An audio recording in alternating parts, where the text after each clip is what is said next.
Sergeant David Harris led his platoon through the ruins, each step heavy with memories.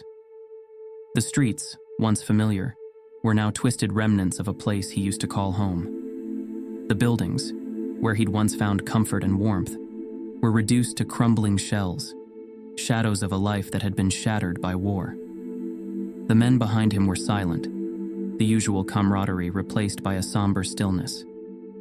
They had seen too much, lost too much.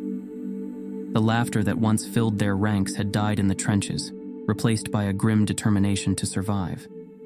But for David, this march through his hometown was a unique torment, a personal hell that he had to endure. As they turned a corner, David's heart clenched.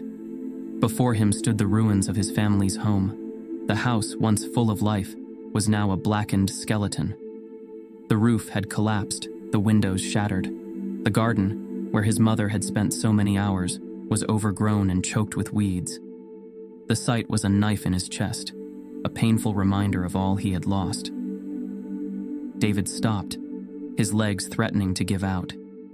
He could see his mother in the kitchen, hear his father's deep, reassuring voice, and smell his sister's perfume lingering in the air. But those memories were ghosts, haunting him in the ruins of what had once been his sanctuary.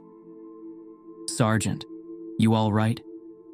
Private Collins's voice broke through the haze of his thoughts. David nodded, though his throat felt tight and his voice betrayed him. He couldn't afford to break down. Not here. Not now. He forced himself to turn away, to focus on the mission. But as they continued their march, every step was a reminder of what he'd lost. The grocery store where his mother had taken him as a child was now a burnt husk. The park where he had played with friends was a field of ashes. And the school, his school, was a pile of rubble, the desks and chairs scattered like bones. That night, they camped in the town square. The soldiers gathered around small fires, trying to keep the cold at bay. But David couldn't sit with them. He stood at the edge of the square, staring out at the wreckage. The sky was a deep, bruised purple, and the fading light cast long shadows over the ruins. David's heart ached with the weight of everything he had lost. His home, his family, his future. All gone, consumed by the war. He closed his eyes and let the memories wash over him. He saw his family's faces, heard their voices, felt their love. And then, with a pain that nearly broke him, he let them go. When he opened his eyes, the ruins were still there, unchanged. The war had taken everything from him, but it hadn't taken his duty.